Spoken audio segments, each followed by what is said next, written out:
Get all my stuff pulled up across all my different screens here.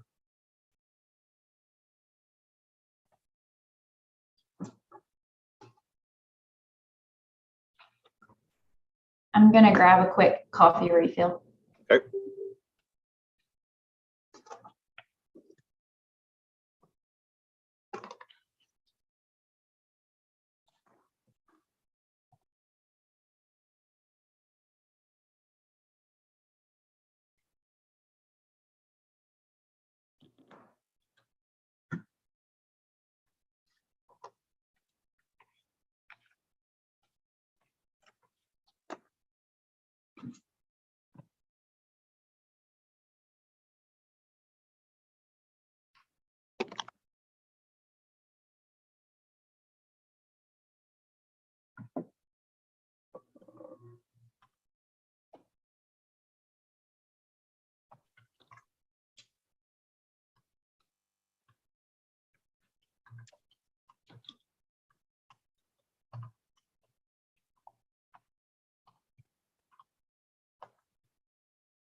Thank you, Lena. I just forwarded that to all of our board members. They would have it as well. Board members, I just sent you a spreadsheet showing what the financial distributions have been to the rural loan programs over the past, well, decade since we started it with UAMS. Actually, I guess 12 years. And the last few years we've been with Harding as well, because we're going to request another disbursement. I see. Yeah, I got everybody except Dr. Krause. Did y'all get the information I sent emailed this morning? Everybody get it? Okay. Miss Ford and Miss Rader were not going to be able to be with us. No, well, I never heard back from them. I told them not everybody had to be there, as long as we had a quorum, just in case we needed to have an emergency hearing, which we don't. We got those resolved. So we've got 2 quick issues, and we just had that advocacy with a support group. We just didn't want her to have to wait till June, and then we've got that other quick issue. So we do not have an emergency hearing this morning. So that'll. We thought we were going to have one again, but we got a surrender. It's interesting.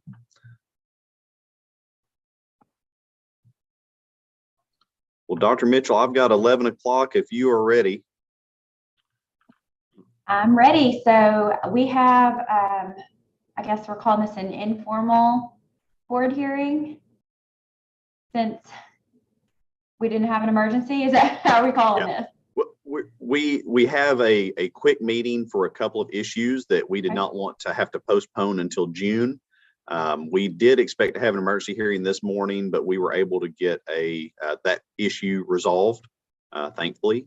But and I know we're all dealing with different screens, but we do have 5 of our board members here on screen with us. Dr. Mitchell, who's the president of the board. We got Dr. Lenore Newsom, Dr. Brian Jolly, Dr. Debbie Mack, and Dr. Rodney Richmond. Then with staff, we have myself, Luke Daniel, Brenda McCready should be on here somewhere.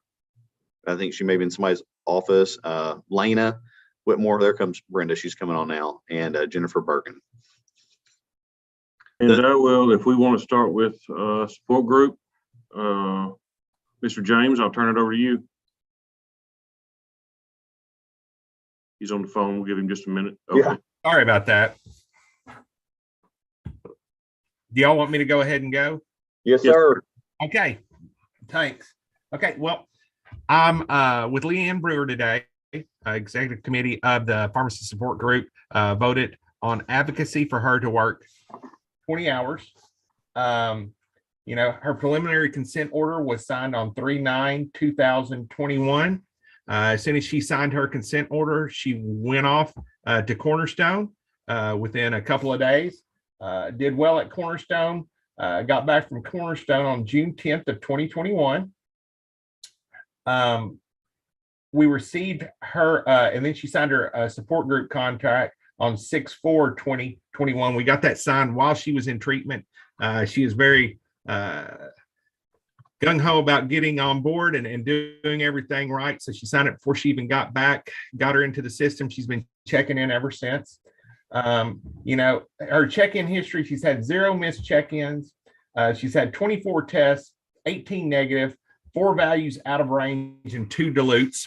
And the out of range and dilutes were simply, she exercises a lot, and we've had this problem with a lot of pharmacists when they first start testing, because they've got to get their routine down for their testing. So they're not, we hadn't had any issues from Leanne. She's very exuberant about this program, asks many questions, always touches base with me on everything, and touches base with her monitor, Dr. Jennifer Kelly, who's on here. And I'm going to give this over to y'all. All right. Thank you for that. Dr. Brewer, tell us how you're doing. Hello, my name is Leanne Brewer. Well, I feel that I am in the recovery program. I have to take day by day. It is, a year ago, I'm just now a year sober. And I go to meetings. I go to 4 meetings weekly. I hold some meetings in my home group here in Mountain Home. I also have a sponsor, and I've worked through my 12 steps. I made my amends. I feel that when I reached out to make my amends to some people at Walgreens, they did not respond to me. So, I went over the amends with my mentor, Jennifer, and, I feel that I have got it off my chest, and I also have paid back Walgreens for what I stole. And also, I am seeing a therapist, and I feel that that really helps me. I do that once a month now. I was going every week, and now that I am in recovery, and, I feel that I'm doing better, and I don't need to talk every week. So we're going to once a month. And I also do volunteer work at the Christian Clinic. I've been filing paperwork for them and answering phones and things like that. And then I also, with my therapist, I worked a RAP plan, which is, what it tells me what I would do if I was leaning towards relapse or got myself in trouble. Where would I go, and who would I reach out to? And of course, I would reach out to my mentor, my sponsor, and things like that. And I guess that's about all right now what I'm doing. And of course, I'm exercising a lot. I don't eat right, so that's not very good, but I do exercise. So that's what I'm doing for recovery. Okay. Dr. Kelly, do you have anything to add? Sure. Let me get where it's quieter. So Leanne, I've worked with her throughout this process, like even while she was still in treatment. They contacted me. The main thing I can say is she's just had, great improvement. When she first got home, it was a struggle to get her, her testing down and her routine down. But as far as everything else, like, she follows the book. She discussed her amends with me.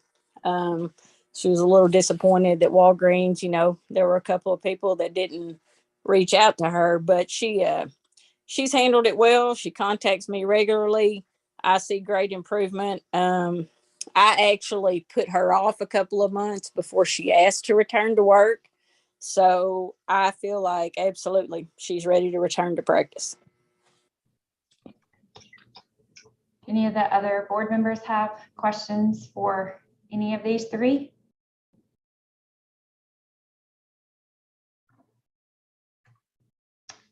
Seeing none, it looks like the support group has presented this candidate with advocacy for return to work at 20 hours a week under a probationary consent order. So I guess if there's no more discussion, do we have a motion on that?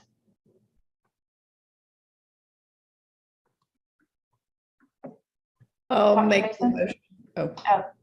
Dr. Mack makes a new, I can't talk. Dr. Mack makes the motion. And I'll second it. All right, so we have a motion from Dr. Mack and a second from Dr. Newsome. All in favor, say aye. Aye. Aye. Any opposed? The motion carries, and let the record show it was unanimous. Dr. Brewer, I will put together this probation consent order and get it to you. Is email the fastest way? That work? I just email it to you. You can sign it and email it back to me.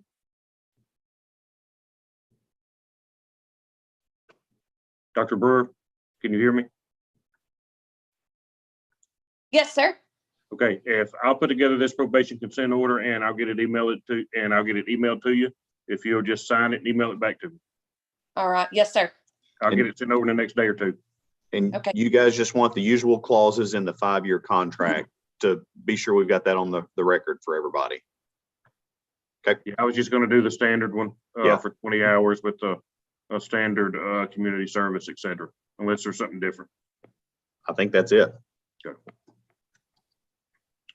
Thank you, Jennifer and Turner. As always, glad to see y'all. Thank you for being here. And Ms. Brewer, I'll get that sent out to you in the next day or so. Thank you. Okay. Thank y'all. Next we have, is it Angel Vu? Yes, sir.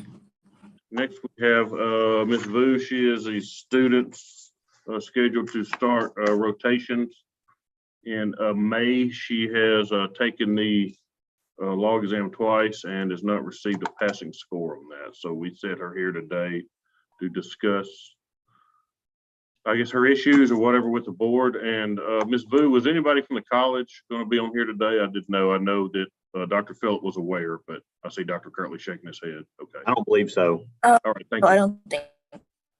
So Dr. Mitchell, I'll turn it over to you, but she's just, like I said, has to appear today to get permission to take the law exam a third time. So. All right, so Ms. Boo, tell me what's going on with the law exam. Well, I had to reschedule the law exam prior to the first time it was rescheduled to me because my dad was in a lot of surgery and I was driving back and forth from Houston to Little Rock and Houston to Little Rock and Houston to Memphis and back and forth. But when I took the law exam the second time, I forgot which was the doctor that reviewed it with me, and she told me what I did wrong. There was a portion that was multiple choice, and she did explain to me that like that portion I did completely fine on. I got an 80. It was the portion that was short answers that it was just the little things that was deducted and whatnot. And it ended up my score not being 67.5 instead of the 70 that I needed. So yes. Okay, did y'all lose video there? Just me.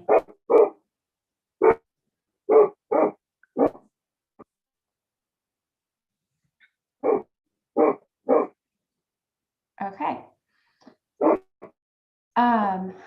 So what is your plan to study for when you're going to retake this test?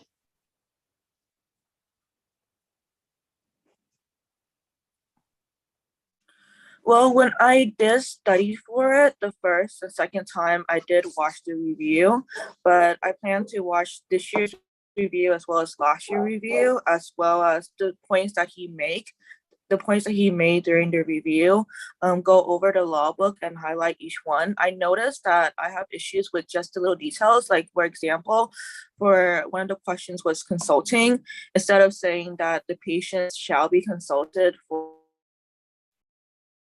patient, I wrote the patient should be consulted, and I was told that it should be shall, not should. And like another example would be controlled medication. I'm not very good with controlled threes and things like that. Just make flashcards back and forth for things like that. Okay. Any questions or comments from any other board members? Dr. Mack? How are you doing in your classwork and grades and testing there?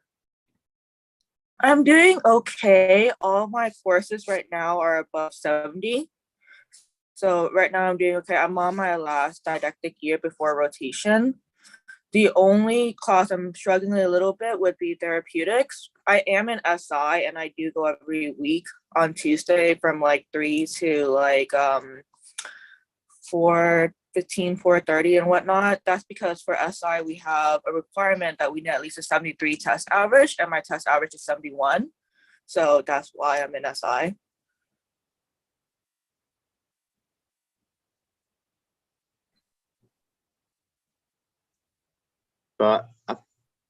Dr. Newsom?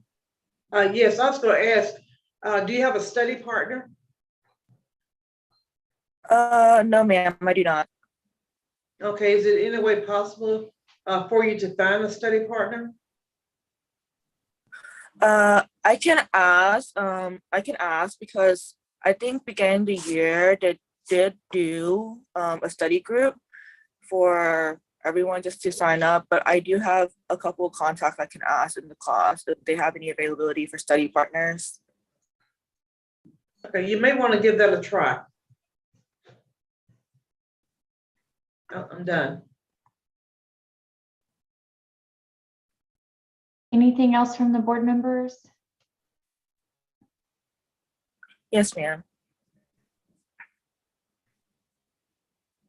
Ms. Vu, is there anything else you would like us to know or take into consideration?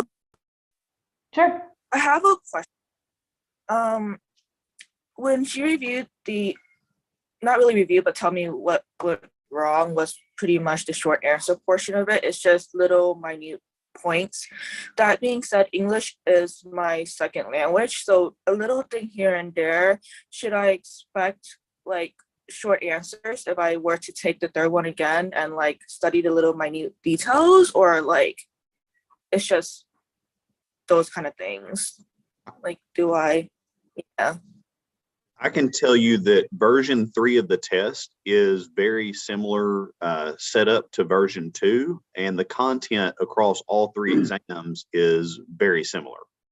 So we do have, after the first exam, short answer sections, and that is largely to help the taker, because on the short answer, you can actually get partial credit. Whereas if it's a multiple choice, it's either all right or all wrong. And the short answer, partial credit generally is helpful, because if there's a 3-point question, it generally is going to have 3 different things that we're looking for. And if you only get 2 of the 3, if it's multiple choice, it's all wrong. If it's short answer, then you would get 2 of the 3 points. I mean, we've had that set up for years, much like your college exams. Okay. I think understanding that English is your second language, that's where, to Dr. Newsom's point, a study partner might be helpful. And I would practice answering questions in short answer form with special attention to the things like should and shall, may and must, or may and might, because in the context of a law exam, it's important that you understand when certain things are required, meaning an absolute. So that would be a shall or a must, or where it's just a potential or it's a possibility, which is where like the should comes in. And I know I don't know, I'll be honest, I don't know how difficult it is to learn English as a second language. So I can only imagine. But I understand and I appreciate that context, but it is important in the context of a law exam that you understand what would be considered required and what would be considered a suggestion. Okay. Yes, ma'am. Yeah. And if you can't think of the right word when you're taking the test, you can add a sentence or something to that effect that says, this would not be optional. or this would be required. And that way you communicate clearly, you understand that it is a requirement, not an option. I hope that's helpful. Yes. Okay. So I empathize with you with those ticky things. I can imagine that's frustrating, but I would be in favor of allowing her to take the test a third time, scheduling at her convenience with the board staff. But I don't get to vote. So any other discussion or comments from board members? Anyone have Dr. Richmond? Ms. Vu, all the comments have been very, very helpful, I think, and very good. I don't have anything to add other than I have a Kahoot quiz that just quizzes students on, it has a drug name, and then your choices is this schedule 2, 3, 4, or 5. It's about 75 to 100 questions. You get about 5 seconds to answer each question. I'll be more than happy to share that with you. That way it forces you to not think about it, just snap. No, this, alprazolam, schedule 4, oxycodone, schedule 2. And that way it forces you to know them. Now there may be some clarification. I don't recall if we asked about cocaine or methamphetamine. I mean, those are some that cross schedules depending on whether it's you consider it an illicit drug versus a USP drug. John, I don't recall how do we treat that do we differentiate that or? No, in Arkansas, those are just both 2s. Okay. So I don't know if those are on the exam or not, but just be aware of those that could be schedule 1 versus schedule 2. But if you want to email me at Harding, my email address, I don't mind giving it out here. It's rrichmond, give you a chance to get a piece of paper. One moment. Is R Richmond? Yes, rrichmond, RRICHMOND at harding.edu. And I'll send you a link to that Kahoot. Thank you. Ms. Vu, Dr. Richmond actually teaches the law course at Harding. So that's one of the tools that he uses with his students there.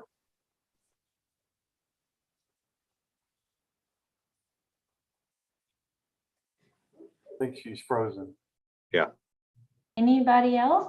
Thank you, Dr. Richmond.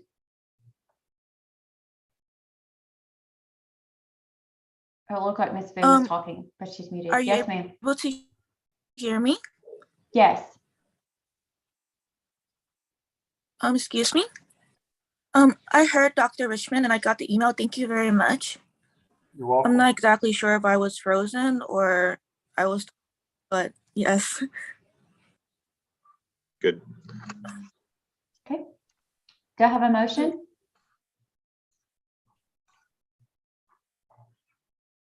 I'd like to make a motion that Ms. will be able to retake the law exam for the 3rd time. I'll second. All right. I have a motion from Dr. Newsom and a second from Dr. Richmond and Dr. Jolly. All in favor, say aye. Aye. Opposed? The motion carries, and let the record show it was unanimous. Ms. Vu, you just need to reach out to Nancy Sweet at our office where you've arranged to take the law exam last time. So just reach out to her at your convenience. We have it scheduled. We have times twice a week. So just reach out to Ms. Sweet, and I would recommend going through that program that Dr. Richmond has and any other study materials that you have, and then reach out to Ms. Sweet and she'll get you scheduled, okay? Good luck. Thank you. Thank you. Board members, I do have something else quick. I realize after talking to Dr. Kirtley, we do have an issue for an emergency hearing. We have Alexander White, which is pharmacist number PD 14219, case number 2021-066. Back in June of last year, the board received information that she had been diverting controlled substances. We asked her to sign a preliminary consent agreement at that time. That was in June. She did sign that preliminary consent, taking herself out of practice. That was signed on June 23rd of 2021. As of today, we have received information that she is practicing as a pharmacist at a pharmacy. So apparently they did not do their due diligence and check her license, and she has been working knowing that she does not have a valid license. So based on that, we're asking that her license be suspended and the matter will be set for a full hearing at the board's next available date. And again, that is Alexander White, PD 14219, case number 2021-066. And we are asking that her license be suspended. As Mr. Daniel said, that this is why he and I have been off screen part of this. We just found this information out as we were starting today. Her license is clearly shown as not active and inactive status on our website. I may have Was missed she this. given the opportunity to surrender? She signed a already preliminary consent, taking Oh. herself out of practice, seeking, but she has never contacted the support group.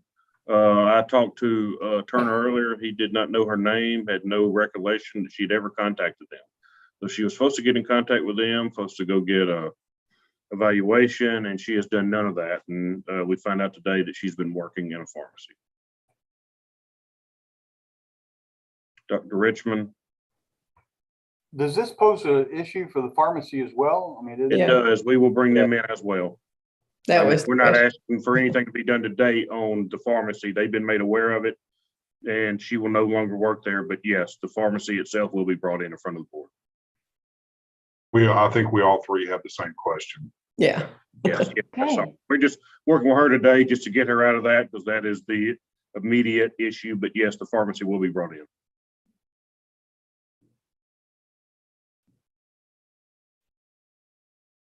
Forgive my ignorant question earlier. You said that and I Nathan, but yeah. didn't compute. I was thinking that you had found it out during this hearing. So, So, Well, we found out Dr. she was working during this hearing, but her Yeah. license okay, has not been Yeah. active since June. because she already surrendered it. Yeah. Got it. Okay. So, Dr. Jolly. So what would the motion be since we've already, Motion to Suspend. suspend her license. She signed a preliminary consent, taking herself out of practice, but that was voluntarily.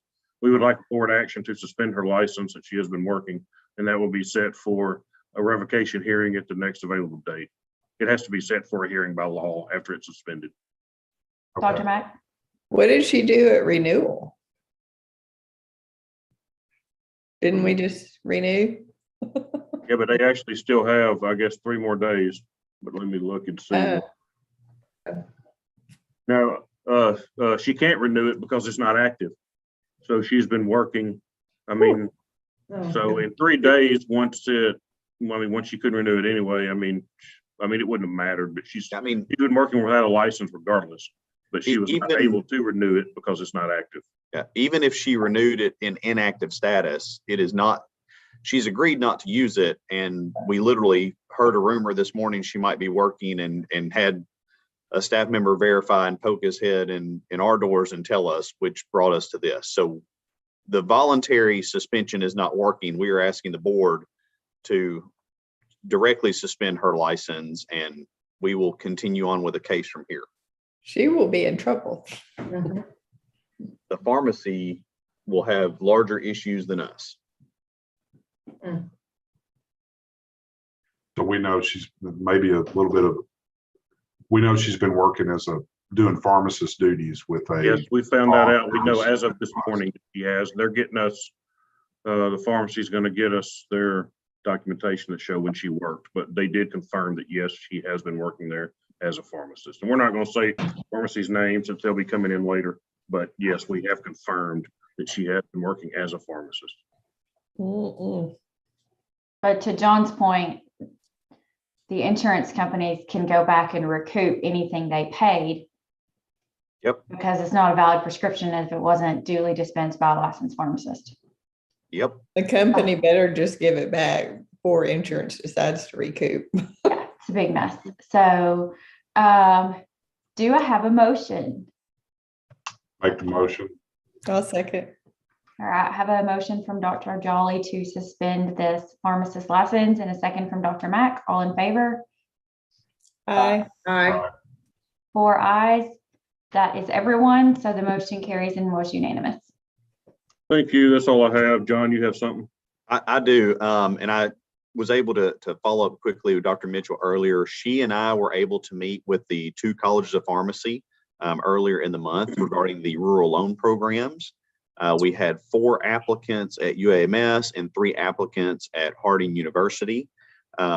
We were able to go ahead and make our full decision on how much financially we could spend for the UAMS students. I don't mind telling you guys, all 4 of those that are planning to go back into rural areas, we will be sponsoring their entire tuition for their College of Pharmacy. I believe it was 3 P4s and a P3, or people going into their 4th year and 1 going into their 3rd year, which is a significant amount of money. I mean, that's going to run close to $100,000, and we have kind of held what exactly we will do with Harding based on what funding the board would have available to help with that this year. Just as a reminder, I just sent you guys the spreadsheet and can tell you real quick, we started this in our fiscal year 2010 with UAMS with an initial appropriation at that time of $550,000. To date, we have given $1,037,500 to UAMS College of Pharmacy for this. They do have some people in repayment status that did not meet the criteria, which that's money we just turn around and give to other students. We were not able to start the program at Harding until we got legislation for fiscal year 18. To date, we have given Harding $612,500, but as many of you may imagine, that money has not had either the time or the amount to really grow like it has at UAMS. We have the ability in our budget this year to fund these programs up to $400,000. My initial take on that, as I share with Dr. Mitchell, would be to basically do $100,000 for UAMS, which would immediately replace any funds for the students chosen this year. We believe it will be a similar or close to that amount at Harding if we were able to give some of the extra funding that is left over, or even all of it, to help bolster that program, to help build the kind of the corpus of that fund so it would continue to grow. So my initial suggestion would be to split it 100 and 300. But that is up to you guys. If you want to do some other number, 150, 250, split it down the middle, whatever you guys want to do. Dr. Mack? I guess I'm confused about now, why do you want to do 100, 300 or 150, 250? What? So we'll spend about the same amount of money at both schools this year is kind of our plan. But for Harding, they have only been in the program for 4 years, whereas UAMS has been in it for 12. With UAMS having, 12 years ago gotten their initial $550,000, they have had more time for the program to grow because of the funding. Whereas you'll see in the spreadsheet, Harding did not even have $550,000 until 2019. So in some ways we're playing catch up to help fund the ongoing corpus of the fund, so it turns the money over to be more self-sustaining. At some point we may not be in a position where we can actually backfill the money, and the more we can grow it between now and then, the better off the program will be for long-term financial stability at both schools. John, maybe I just don't know enough about it. So my question, so does it function similar to an endowment? Yes. Okay, so that makes sense. So you're trying to get Harding caught back up from an endowment volume standpoint where they can self-sustain. Yes. Like UAMS is able to do. Okay. Exactly. That makes sense. And you guys brought this up with both of did you guys mention the 100, 300 split, or kind of just the plan in general? So we mentioned to Dean Stowe that our hope would be that we could replace basically every dollar that we would be spending at this time, so that the spendable of the account would remain, and that way we knew we would still have that type of money available next year automatically. With Harding, it was a little bit different conversation because their fund is not turning over the amount of money that we would actually even like to be able to give students this year. Dr. Mitchell, did I miss anything on that? No, that sounds accurate. So UMS would you would give them an amount to kind of stay flush with where they're currently at. Yeah. Then Harding an amount to get them where they need to be. Yes. Yeah, so with Harding, basically what we would like to do, as I understand it, is we have a set amount of money that we can give. So we start with giving UAMS what it takes to make them whole after they give the money for this year, and then give the rest of it to Harding to both cover what we're giving to students this year and also try to build up their fund.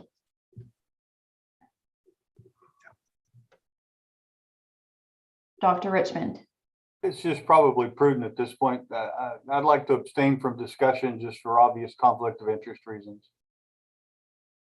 Thank you, sir. I will say, because I have no conflict of interest, that I was really impressed with all of the students that we interviewed. One of my favorite things I get to do every year, and I was really, especially this year, impressed with the students that interviewed from both schools. I mean, we've got some kids that, I mean, it's changing their lives to be able to have this money available to them to help fund their education. And especially, they're already making plans. Like they want this to be a scholarship, and they are engaged in their communities. I mean, it's like Dr. Mitchell said, this is probably my favorite thing that I get to do every year too. I think this is a phenomenal program, and you guys have done an awesome job, and it's just such a huge benefit to this state, being a rural state. And the plan that you proposed today sounds like a good plan to me, because it allows the opportunity for both programs to be able to continue to spread the benefits of this. And so I think it sounds great. I do too. So do I. Are you making that a motion, Dr. Jolly? I will make that a motion, yes. I'll second. All right, so to clarify, is that a motion for the 100 to UAMS and 300,000 to Harding?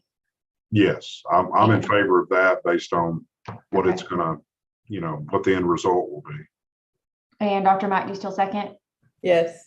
All right, so I have a motion from Dr. Jolly and a second from Dr. Mack.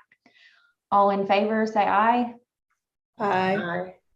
3 ayes, 1 abstain. That's everyone. The motion carries, and let the record show it was unanimous. So Dr. Mitchell, I'll contact the dean, but Rodney can probably tell him faster than I can, which will mean we'll be able to give those students at Harding the amount of money that we were really planning and hoping to be able to give them. So we'll change some more lives up there. That is all we have as staff. I know Lena will probably be sending you guys the annual evaluation tool. Just came out about a week ago, so I will send you I've got to wrap it up after APHA meeting last week. My document I send you every year of strategic initiatives we've achieved at the board, and I'll also be sending that to my supervisor with Department of Health. So Lane can get with you if you guys have any feedback for him. Other than that, we made it through spring break.